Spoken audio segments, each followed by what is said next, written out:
You've already heard my brief sermon, my little homily, at the very beginning. So this is a special evening for us. So as is our custom, our Director of Social Justice Ministries here, my associate, Susan Rutkowski, will come up to say a few words.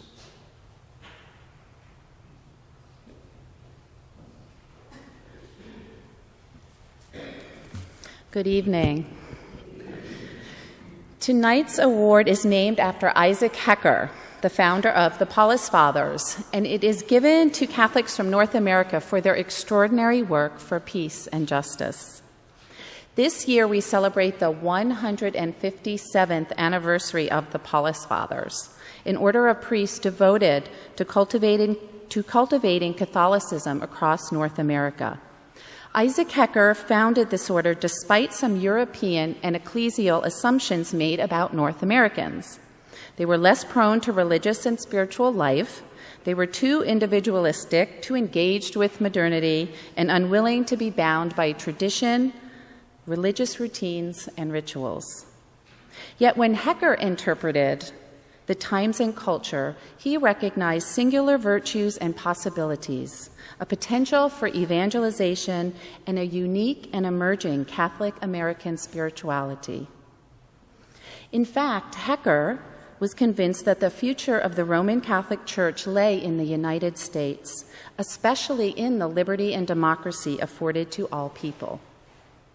He held the conviction that the Holy Spirit would unify people in a single faith tradition, and that the pluralism and diversity of gifts flourishing in the American society would strengthen the Church. Hecker's deep-seated theology saw the Holy Spirit enlivening the souls of each person and guiding them to a unifying and transforming movement within the Church.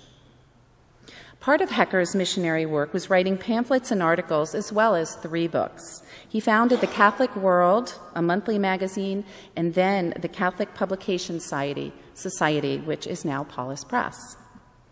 Since the Agape Community was only established in 1982, Hecker couldn't take advantage of a place he probably would have loved. Instead, he took up residence at transcendentalist communities like Brook Farms and Fruitlands to discern his vocation and nurture his relationship with God. Some say he may have been the only person other than Mrs. Alcott to do any work at Fruitlands. This evening, we honor both Isaac Hecker and our Catholic social teachings as we present this treasured award to Suzanne and Brayton Shanley. They have preached and lived nonviolence and peace for 32 years through their established community of Agape out in western Massachusetts. 32 years. Fruitlands only lasted 9 months. The Agape Community is a lay Catholic community committed to living and teaching a philosophy of radical Christian nonviolence. There they have tried to live the Christian life as dreamed of by Peter Morin, Dorothy Day, and others. They've helped lead witness to Christian nonviolence locally, nationally, and in embattled centers around the world, as well as offered educational and retreat opportunities for college and high school students at their rural home. The Shanleys evangelize in the true Paulist sense, enlivened by the Holy Spirit and connecting with people in a range of ways that engage them. Suzanne and Brayton live their Catholicism according to the uncompromising dictates they understand from the Gospels. Like Hecker, the Shanleys understand that language, both written and verbal, is a powerful instrument, and that when relaying ideas to others can bring people to a higher level of social and spiritual awareness. Through their quarterly publication, The Servant Song, in their Agape newsletters, and their recently published book, The Many Sides of Peace, Suzanne and Brayton call us to and model for us a way of life inspired by God. I was reading The Many Sides of Peace right before a pastoral council meeting one night. I went in and joined the pre-meeting banter and said, wow, our Hecker recipients are really remarkable. Did you know that when they had a child, they made a conscious decision as parents not to use threats, ultimatums, or punishment as child-rearing techniques? And one mom on the council looked up very seriously and said, is that possible? And as a mother of a 3-year-old, I can tell you that nonviolent resistance to temper tantrums is very difficult. I think that this decision is an example of the ideal that the Shanleys embody, that we spread peace daily by the way we live. What a model they are in a time when violence, both home and abroad, seems to be reaching a new level of frequency and brutality daily.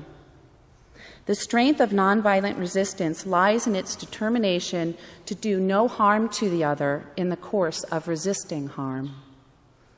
We are all called by Suzanne and Brayton to first be at peace with ourselves and in our homes, indeed to a nonviolent way of life, which demonstrates the kind of strength no amount of violence can extinguish. Isaac Hecker strove to be an activist in helping establish God's reign on earth here and now. If Isaac Hecker were alive today, I trust he would spend a lot of time out at Agape Community.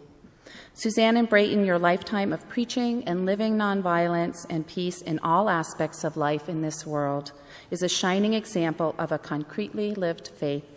We honor and applaud the values that consistently guide your life. Your presence here tonight honors us. I'd like to ask Rosemary Weiss to join me in presenting the award. As Rosemary said, she nominated the Shanleys for this award. And I'd like to ask Suzanne and Brayton to come up.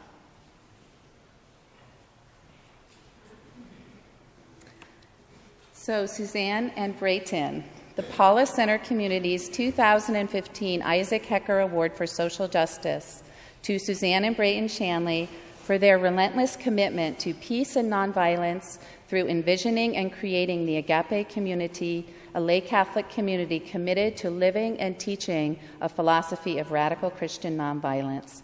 Presented Saturday, February 7, 2015. The people who walked in darkness have seen a great light. Upon those who dwelt in the land of gloom, a light has shone. You have brought them abundant joy and great rejoicing. Isaiah 9, 2 and 3. Thank you. Congratulations. Oh, thank you. Thank